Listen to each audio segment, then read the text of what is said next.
Hi friends, स्वागत है आपका अपने YouTube channel cricket talk with Sumit पे, जहां पर हम क्रिकेट की इन डेप्थ एनालिसिस करते हैं और अपनी एक व्यू पॉइंट रखते हैं जो भी गतिविधियां क्रिकेट फील्ड पर हो रही होती हैं या फिर क्रिकेट फील्ड के बाहर हो रही होती है। तो आज कोई भी मैचेस नहीं खेला गया है, लेकिन प्री मैचेस हैं। कल से मैचेस शुरू हैं आपके। इंडिया वर्सेस न्यूजीलैंड का थर्ड ओडीआई है, इंपॉर्टेंट मैच है। उसके बाद आपका श्रीलंका वर्सेस अफगानिस्तान का थर्ड ओडीआई है। बारिश की वजह से दोनों मैचेस धुल चुके थे, दोनों ही टीमों के। और एक तरफ अफगानिस्तान 1-0 से आगे है और एक तरफ न्यूजीलैंड 1-0 से आगे है। उसके बाद तीसरा match Australia versus West Indies का फर्स्ट टेस्ट मैच पर्थ में शुरू होने जा रहा है कल से। लेकिन ये सारी बातें हम छोड़ करके सबसे पहले बात करेंगे कि पाकिस्तान के जो पीसीबी के हेड हैं मिस्टर रमीज राजा बाबू ने एक बयान दिया है कि हम इंडिया ट्रैवल नहीं करेंगे। अगर इंडियन टीम एशिया कप के लिए 2023 में पाकिस्तान ट्रैवल नहीं करती है तो हम लोग फिर वर्ल्ड कप में इंडिया ट्रैवल नहीं करेंगे। तो बॉस कुछ बातें इस पे बताना चाहूंगा मैं। तो उन्होंने एक वर्ड यूज किया, if India won't travel then we won't travel to India. तो उन्होंने जो ये किया है, ये मैं आपको बता देता हूं, ये उन्होंने अपने अवाम को, अपने पब्लिक को खुश करने के लिए किया है। बट रियलिटी कुछ और है। वो जानते हैं कि वो कुछ नहीं कर सकते बीसीसीआई का, तो चलो अपने पब्लिक को कम से कम खुश करने के लिए हम एक बयान दे दें। ये बयान तब आया है जब आपके अनुराग ठाकुर या फिर आपके जय शाह ने, जो आईसीसी के प्रेसिडेंट भी है, उन्होंने बोला था कि India will not travel to Pakistan for Asia cup. If Asia cup gets transferred from Pakistan to UAE or to some other places to neutral venue, then we can come for playing. तो उसके जवाब में रमीज राजा बाबू ने ये कहा कि हम travel नहीं करेंगे। तो अब इसके मद्देनजर मैं आपको कुछ बातें बता देता हूं। अगर इंडिया एशिया कप में पाकिस्तान के लिए ट्रैवल नहीं भी करती है ना, तो भी पाकिस्तान को झक मार के आना पड़ेगा वर्ल्ड कप खेलने के लिए। क्योंकि एशिया कप में अगर इंडिया नहीं खेलेगी ना, तो आपको क्या लगता है कि श्रीलंका, अफगानिस्तान या फिर ये जो बाकी आपकी टीमें हैं, बांग्लादेश, ये और उसके बाद आपका यूएई हो गया, हांगकांग हो गया, ये लोग एशिया कप खेल लेंगे बिना इंडिया के? मतलब जिस श्रीलंका को last year Sri Lanka host nation थी और वो होस्ट नहीं कर पाई due to some financial crisis in Sri Lanka, उसको भारत ने और एशिया कमेटी ने हेल्प किया मिलकर के कि वो यूएई में उसको ऑर्गेनाइज करा सके। तो वो क्या इंडिया के अगेंस्ट में जाएगा श्रीलंका? बांग्लादेश, जो कि आपके साथ ऐसी 36 का आंकड़ा है उनका, जिसको हम लोगों ने आजाद कराया इंडिया ने, उसको वो आपको मतलब हमें छोड़ करके आपके यहाँ पे एशिया कप खेलने जाएगा। सेम अफगानिस्तान भी जानता है, देख चुका है कि भारत किस लेवल पे हेल्प करता है उनके डोमेस्टिक प्लेयर्स को उनके मुल्क को, इनको फिनेंशियल कितना सपोर्ट करता है। उसको छोड़ करके वो आपको एशिया कप खेलने चले जाएंगे। वो तो आप किस संदर्भ में बयान दे रहे हैं वो तो देखिए। इंडिया अगर नहीं खेलती है ना एशिया कप, तो एशिया कप कैंसिल हो सकता है। लेकिन अगर पाकिस्तान इंडिया नहीं आती है तो कोई फर्क नहीं पड़ेगा किसी भी नेशन को। तो आप अपने अवाम को ये खुश करने के लिए ये बोल रहे हैं तो अच्छी बात है। लेकिन आप अगर सेंस में बात करें, यही रमीज राजा बाबू आज से 2 महीना पहले, 3 महीना पहले ये बयान दे रहे थे कि इंडिया चाहे तो, या बीसीसीआई चाहे तो, पाकिस्तान क्रिकेट को वो रोड पर ला सकती है। उनके पास इतने पैसे हैं। मतलब 18,000 करोड़ का ये बीसीसीआई का जो नेटवर्थ है वो 18,000 करोड़ है यार। आपका 800-700 करोड़ के आसपास है। जरा सोचिए इस फासले को। जो सेकंड नंबर पे आती है ना, वो आती है ऑस्ट्रेलियन क्रिकेट बोर्ड, वो 2,000 करोड़ की नेटवर्थ पे है। मतलब इंडिया उनसे 9 गुना ज्यादा पावरफुल है। तो आप क्या भाषण दे रहे हो, क्या नहीं दे रहे हो? मैच्योरिटी नाम की कोई चीज होती। आप ये बोलते कि हाँ ये उनका पॉलिटिकल मसले मिसाइल है, पॉलिटिकल टीम, उनकी पॉलिटिकल इन्फ्लुएंस ज्यादा है, हम बीसीसीआई से बात करेंगे, बीसीसीआई का इस पर क्या रुख है हम उससे जानने की कोशिश करेंगे, तब हम डिसाइड करेंगे कि हमें क्या करना है क्या नहीं करना है। आप खुलेआम चुनौती दे देते हैं कि एक तो आप कुछ हो नहीं, और दूसरा आप बात ऐसा करते हो कि मतलब आपकी टीम 2 बार एक बार सेमीफाइनल और एक बार फाइनल क्या पहुंच गई, तो आप सोच रहे हो कि वर्ल्ड हमको सीरियस लेना चालू कर दिया है। कोई आपको कंट्री सीरियस नहीं ले रहा है। वो तो भला हो टेस्ट, मतलब टेस्ट चैंपियनशिप का, कि टेस्ट चैंपियनशिप में आईसीसी ने वो पॉइंट्स टेबल डाल दिया है कि आपको पॉइंट अर्ज करना, तभी आप टेस्ट चैंपियनशिप क्वालिफाई कर पाओगे। इसीलिए लोग आ रहे हैं। नहीं तो आज भी अगर वनडे टीम और टेस्ट T20 की टीम देखे तो आपको बी टीम सी टीम ही भेजी जाती है आपके देश में। तो ये चीजें आप सोचिए कि हम क्या बोल रहे हैं, क्या उसका रिएक्शन है, क्या हम कर सकते हैं। ठीक है, तो यहां पे मैं अपनी ये पॉइंट पे बात खत्म करूंगा। दूसरे बात पे आते हैं, इंडिया वर्सेस न्यूजीलैंड का जो थर्ड ओडीआई है, जो कि क्राइस्टचर्च में खेला जाना है, और ये डिसाइडेड होगा। इंडिया के लिए बहुत कुछ है पाने को, क्योंकि इंडिया अगर ये मैच जीतता है तो सीरीज 1-1 से ड्रॉ होगी। बट वहीं अगर न्यूजीलैंड इस सीरीज को, मतलब मैच को जीत जाता है, तो वो 2-0 से सीरीज जीत सकता है। दोनों ही टीमें वर्ल्ड कप के लिए क्वालिफाई कर चुकी हैं। दोनों को कोई दिक्कत नहीं है कि हाँ हम मस्ट विन मैच है या हमको जीतना ही जीतना है। तो लेकिन फिर भी अगर होस्ट नेशन अगर खेल रही है तो वो कोशिश करेगी कि हम जो हमारा टूर कर रहा है जो नेशन, उसको हम हराएं, क्योंकि होस्ट नेशन फेवरेट्स होते हैं। तो यहाँ पर जो टीम की जो स्ट्रैटेजी है वो यही होगी, क्योंकि कल भी बारिश का आशंका है, स्कैटर रेन होने वाली है, और हो सकता है कि thunderstorm later on the evenings भी हो सकती है। तो उसके मद्देनजर लोग यही सोचेंगे कि फर्स्ट बॉलिंग की जाए इस पिच पे, और टारगेट देखा जाए कि क्या टारगेट है, और डकवर्थ लुईस के तहत पे वो टारगेट से आपको आगे रहना है। तो यहाँ पर ये टीमें, दोनों टीमों की यही कोशिश होगी कि टॉस जीते और फर्स्ट फील्डिंग करे। अब लाइनअप की बात कर दूं तो इंडिया की जो प्लेइंग 11 होगी वो सेम होगी जो लास्ट सेकंड ओडीआई उन्होंने खेला था। सुमन गिल होंगे, शिखर धवन होंगे, तीसरे पे सूर्य कुमार यादव होंगे, चौथे पे आपके अय्यर होंगे, पांचवें पे पंत होंगे, छठवें पे आपके हुड्डा होंगे, सातवें पे आपके वाशिंगटन सुंदर होंगे, आठवें पर आपके युजवेंद्र चहल होंगे, नौवें पर आपके अर्शदीप होंगे, 10वें पे उमरान मलिक होंगे, और 11वें नंबर पे आपके दीपक चहार होंगे। तो ये मतलब बैटिंग आप क्रोनोलॉजिकल ऑर्डर से सेट कर सकते हैं, लेकिन मोस्टली प्लेइंग 11 यही होंगे। उसके बाद आपके न्यूजीलैंड की बात करें तो न्यूजीलैंड की तरफ से आपके फिन एलन होंगे, डेवन कॉनवे होंगे, केन विलियमसन होंगे, उसके बाद आपके ग्लेन फिलिप्स होंगे, उसके बाद आपके ग्लेन फिलिप्स के बाद आपके ग्लेन फिलिप्स के बाद आपके माइकल ब्रेसवेल होंगे, डैरल मिचेल होंगे, उसके बाद मिचेल सैंटनर होंगे, मिचेल सैंटनर के बाद आपके पास एडम मिलने होंगे, उसके बाद आपके पास मैट हेनरी होंगे, टिम साउदी होंगे, और आपके पास 11 ये हो चुके हैं। तो ये प्लेइंग 11 हो सकती है। अब यहाँ पर न्यूजीलैंड ये चाहेगी कि अगर वो फुल पेस अटैक के साथ जाना चाहे तो यहाँ पर वो जेम्स नीसन को भी खिला सकते हैं या फिर टिकनर को भी ला सकते हैं in place of Mitchell Santner.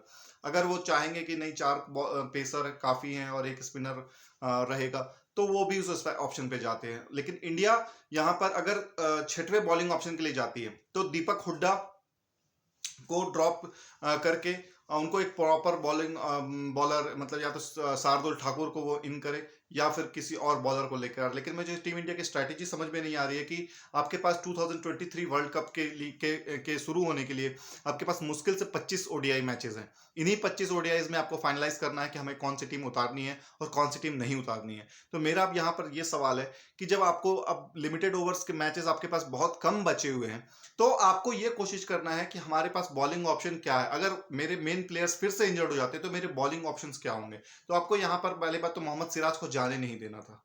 Mohammad Siraj को आपको इस ओडीआई के लिए रखना था। उसके बाद आपको भुवनेश्वर कुमार को, अगर आप सोच रहे हैं कि भुवनेश्वर कुमार आगे चल करके ओडीआई में खेल सकते हैं, तो उनको भी यहाँ पे आपको रखना था। क्योंकि इंडियन टीम बॉलिंग वाइज बहुत ही मतलब इनएक्सपीरियंस है और बहुत ही उस तरीके की नहीं है कि वो आपको मैचेस बड़े बड़े निकाल करके दे सकते हैं। तो यहाँ पर मैनेजमेंट की बहुत बड़ी गलतियां हैं।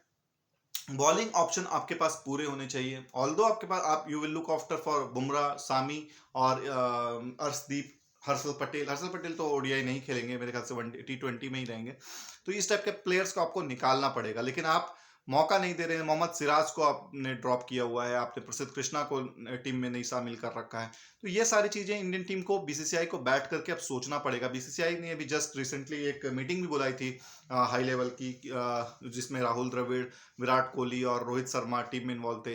पैडी अपटन जो उनके फिटनेस कोच हैं, उनको सैक किया गया है। और मेरे ख्याल से जो ये न्यूज़ होगा कि यही न्यूज़ होगी कि T20 के लिए इनको रिटायरमेंट के लिए बोला गया होगा कि हम रिटायरमेंट यहाँ पे आप दे सकते हैं, ताकि हम नई टीम बिल्ड करें और जो नई टीम जाएगी उसमें आपका कंसीडर ही नहीं होगा। तो ये सारी चीजें होंगी। उसके बाद फिर बीसीसीआई ने ये भी डिस्कस किया होगा कि हमको वे फॉरवर्ड आगे कैसे लेना है, क्या करना है, कैसे मैनेजमेंट क्या सोच रही है एंड टीम कॉम्बिनेशन क्या सोच रही है। तो ये सारी चीजें एक मिल करके फैसला करने वाला है। आप ऐसे रैंडमली फैसला नहीं कर सकते। बीसीसीआई ने बहुत अच्छा किया कि उन्होंने सैक किया सिलेक्शन कमेटी को, क्योंकि बायसनेस दिख रहा था।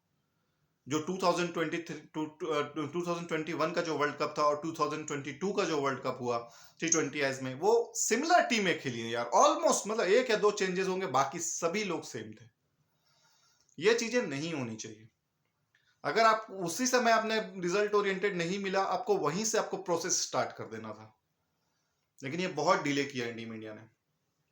चलिए आगे जो भी होगा वो हम आपको बताते रहेंगे, लेकिन मेरे ख्याल से यहाँ पर टीम इंडिया को ये सोचना है कि हमको अब 2023 का टीम बनाना है और उस टीम को हमको आगे लेकर चलना है, और अपने जो लूप होल्स हैं या जो गैप्स है उनको आइडेंटिफाई करिए और उसको खत्म करिए। संजू सैमसन को नहीं खिलाने का सबसे बड़ा रीजन मुझे लग रहा है कि अगर संजू सैमसन को खिला दिया और वो परफॉर्म कर दिया, तो फिर जो इनके बैठे बिठाए जो पौके हैं, जो इनके मौके हैं, जो इनके फेवरेट्स हैं, उनको फिर गले आ जाएंगे ये। क्योंकि टीम इंडिया को श्रेयस अय्यर को भी बनाना है, सूर्य कुमार यादव को भी बनाना है, तो कितने कितने जगह, उसके बाद केएल राहुल का भी जो जगह है वो देखना है, पंत को देखना है, चार चार तो ऐसे ही मैंने नाम बता दिया। तो कितने कितने को देखेंगे, कितने कितने को नहीं देखेंगे। तो इसलिए संजू सैमसन को जानबूझ करके नहीं खिलाया जा रहा।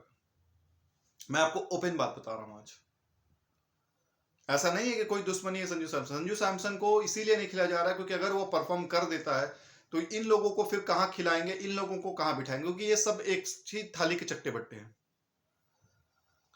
तो कोई नहीं, आगे जो भी होगा वो हम आप पर डिसाइड करेंगे, उसके बाद हम बताएंगे। उसके बाद हम बात करते हैं ऑस्ट्रेलिया वर्सेस वेस्ट इंडीज की, जो कि पर्थ में पहला टेस्ट मैच होने जा रहा है। ऑस्ट्रेलिया के जो फॉर्मेट के जो प्लेयर्स हैं वो सारे अवेलेबल हैं, और जो टीम लाइनअप होगी वो इस तरीके से होगी कि उस्मान ख्वाजा से आपके डेविड वार्नर इनके ओपनर्स होंगे, थर्ड नंबर पे लाबुशेन होंगे, चौथे नंबर पे स्टीव स्मिथ होंगे, पांचवें पे ट्रेविस हेड होंगे, छठवें पे आपके कैमरून ग्रीन होंगे, सातवें पे एलेक्स कैरी होंगे, आठवें पे इनके पास पैट कमिंस होंगे, नौवें पे नेथन लायन होंगे, 10th पे आपके मिचेल स्टार्क होंगे और 11th पे आपके हेजलवुड होंगे। तो ये मेन प्लेयर मोटा मोटी होगा। और पर्थ की जो पिच है वो बहुत लाइवली है, बहुत ही बाउंसी, वर्ल्ड की सबसे फास्टेस्ट पिच बोल सकते हैं बाउंस वाइज।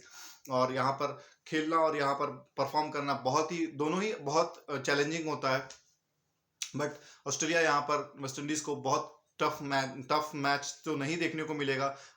ऑस्ट्रेलिया को वन साइडेड करने की जरूर कोशिश करेगी, लेकिन वेस्ट इंडीज में कुछ प्लेयर्स हैं, स्पेशली काइल मेयर्स हो गए, रॉस्टन चेज हो गए, नक्रुमा बोनर हो गए, उनके जो कैप्टन है क्रेग ब्रैथवेट हो गए, और शिव नारायण चंद्रपाल के जो सुपुत्र हैं मिस्टर तेग नारायण चंद्रपाल वो आएंगे टीम में। जेसन होल्डर होंगे, किमार रोच होंगे, जेडन सील्स होंगे। ये सारे प्लेयर्स मिल करके अगर कुछ कारनामा कर देते हैं तो ही बात बनेगी, वरना इस मैचेस पे या इस सीरीज पे कोई डिस्कशन भी नहीं होगा, क्योंकि ऑस्ट्रेलिया इसको वन साइडेड बिल्कुल कर देगी। अगर बारिश नहीं होती है, मैच अगर पूरा होता है तो ऑस्ट्रेलिया इसको बिल्कुल वन साइडेड कर देगी, लेकिन यहाँ पर मैचअप बनाना पड़ेगा। स्पेशली काइल मेयर्स जैसे प्लेयर्स को, वो बहुत टैलेंटेड है और अपना प्रतिभा भी छोटे छोटे रूप में दिखाया है, लेकिन एक कंसिस्टेंसी जो उम्मीद की जाती है वो अभी तक आई नहीं है उनसे। तो कंसिस्टेंट जिस दिन ये काइल मेयर्स हो जाएंगे या रॉस्टन चेज हो जाएंगे, तो ये वेस्ट इंडीज तभी जाकर के परफॉर्म करेगी। अदरवाइज वही है कि खाना पूर्ति की जा रही है कि हाँ आप फुल टेस्ट मेंबर हैं तो आपको प्लेइंग अपॉर्चुनिटी मिल रही है। तो इसके बाद हम बात करेंगे आपके पाकिस्तान वर्सेस इंग्लैंड के हवाले से। पाकिस्तान जब से इंग्लैंड जब से पाकिस्तान पहुंची है, और जो उनका शायद 1 दिसंबर से पहला टेस्ट मैच खेला जाना है, वहां पर आपके ब्रेंडन मैकुलम ने एक बहुत ही धमाकेदार न्यूज़ दी है कि हम लोग यहाँ पर रिजल्ट्स ओरिएंटेड खेलने आए हैं। मतलब सीधा निशाना डाला है कि हम यहाँ पर रिजल्ट्स देखते हैं, हम टेस्ट मैच को ड्रॉ के लिए बिल्कुल नहीं खेलेंगे। We will play as a brand, aggressive brand पे हम जाएंगे। और ऑल्दो पिचेस जो है, जो सिनारियो है वो इंग्लैंड के फेवर में नहीं है, बट स्टिल जो यहाँ पर इंग्लैंड ये देखेगी कि हम किस रूप में एग्रेसिव हो सकते हैं या फिर हम कहाँ पर उनको थ्रेट दे सकते हैं। मैकुलम का यही कहना है कि boss, attack is the best form of defence. अगर आप अटैक कर रहे हैं, सामने वाले को 4-4.5 रन रेट का ले रहे हैं और 90 ओवर भी आप खेल गए, तो 90 ओवर में 4.5 का रन रेट अगर आप मेंटेन करते हैं तो 400 रन के पास आप ऐसे ही पहुंच जाएंगे। तो यहाँ पर इंग्लैंड को रोकने के लिए, सॉरी, पाकिस्तान अगर इंग्लैंड को रोकना चाहता है तो उनको रेगुलर इंटरवल्स पे विकेट लेने होंगे। नंबर 7 नंबर 8 तक बैटिंग है इंग्लैंड के पास। तो अगर आप विकेट नहीं लेते हैं तो इंग्लैंड आपको आप पे हार्ड आएगी और आपको मौका नहीं मिलेगा कि आप टेस्ट में दोबारा वापसी कर सको, क्योंकि इनके जो प्लेयर्स हैं वो बहुत ही रैपिड, तेज तेज, मतलब एक एक घंटे में ये लोग रिजल्ट्स बदल सकते हैं। Same we have seen in for against न्यूजीलैंड, जहां पर इन्होंने 3-0 से टेस्ट मैच जीता था। उसके बाद इंडिया गई तो इंडिया के साथ भी उन्होंने वही किया, ऑलमोस्ट 370 रन चेस करने के लिए चाहिए थे और इन्होंने चेस किया था 4.5 का रन रेट से। तो यहाँ पर वो कॉम्प्रोमाइज नहीं करने आएंगे। अगर वो मैच हार भी रहे तब भी वो कॉम्प्रोमाइज नहीं करेंगे और वो अपना जो ब्रांड ऑफ क्रिकेट है उस पर ही स्टिक होंगे। तो ये सीरीज जो है ये बहुत इंपॉर्टेंट है और बहुत ही मजेदार सीरीज होगी, क्योंकि इंग्लैंड फर्स्ट टाइम बाहर किसी कंट्री में, स्पेशली सब कॉन्टिनेंट में खेलने आई है और सब कॉन्टिनेंट में जिस तरीके से खेला जाता है ब्रांड ऑफ क्रिकेट, वो यहाँ पर खेलना थोड़ा सा मुश्किल होगा, क्योंकि यहाँ पे जो पिचेस है वो ट्रू नहीं है। आपके बाउंस जो है वो लो होंगे, स्पिन फ्रेंडली पिचेस होंगे। पाकिस्तान भी देखना है कि पाकिस्तान किस तरीके से पिच इनको देती है। अगर वो ऑस्ट्रेलिया वाली पिच देंगे फ्लैट ट्रैक, तो इंग्लैंड यहाँ पर रनों के अंबार लगा सकता है। वो ऑस्ट्रेलिया टाइप से नहीं खेलेंगे कि हाँ 3, 3.25, 3.5, 2.5, 2.25 इस तरीके के रन रेट से चल रहे हो। वो आपका 4, 4.5 पर चलते चले जाएंगे।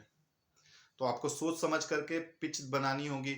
स्पिन फ्रेंडली अगर होती है या फिर रैंक टर्नर्स होती है, देखना होगा कि किस तरीके से मैच होने वाली है। रावलपिंडी में खेला जाना, रावलपिंडी जनरली अपने पेस के लिए जानी जाती है कि यहाँ पर स्पेशली पेस की जो शहर ही है ये, और शोएब अख्तर जो यहाँ से निकले हैं वो पेस के लिए ही जाने जाते थे। तो किस तरीके से पिच आती है वो पिच देखने के बाद ही पता चल पाएगा। तब तक के लिए आप इंतज़ार करिए और अपना ख्याल रखिए। मिलते हैं कल एक नए एपिसोड पर, कुछ और गुफ्तगू करेंगे, कुछ और इस पे चटपटा न्यूज़ लाएंगे, specially what is happening between in Australia and West Indies, कि वहाँ पर लैंगर का जो स्टेटमेंट है, उसके बाद फिर पैट कमिंस ने कुछ और बोला है उनको। तो ये सारी कल खबर हम डिटेल में जानेंगे कि कल क्या हुआ। लेकिन रमीज राजा बाबू को मैं ये चीज़ बता दूं कि आप अपने आवाम को खुश करने के लिए जो मर्जी वो बोलते रहिए, लेकिन आप किसी को ट्रुथ से अलग नहीं कर सकते। मैंने आज सत्य बताई, अगर इंडिया एशिया कप को बॉयकॉट करता है तो कोई भी कंट्री है जो वो नहीं खेलेगी, मैं तो ये लिख करके दे देता हूं। तो चलिए, आप अपना बहुत ज्यादा ख्याल रखिए। मिलते हैं कल एक नए एपिसोड पे। जय हिंद, वंदे मातरम, जय भारत।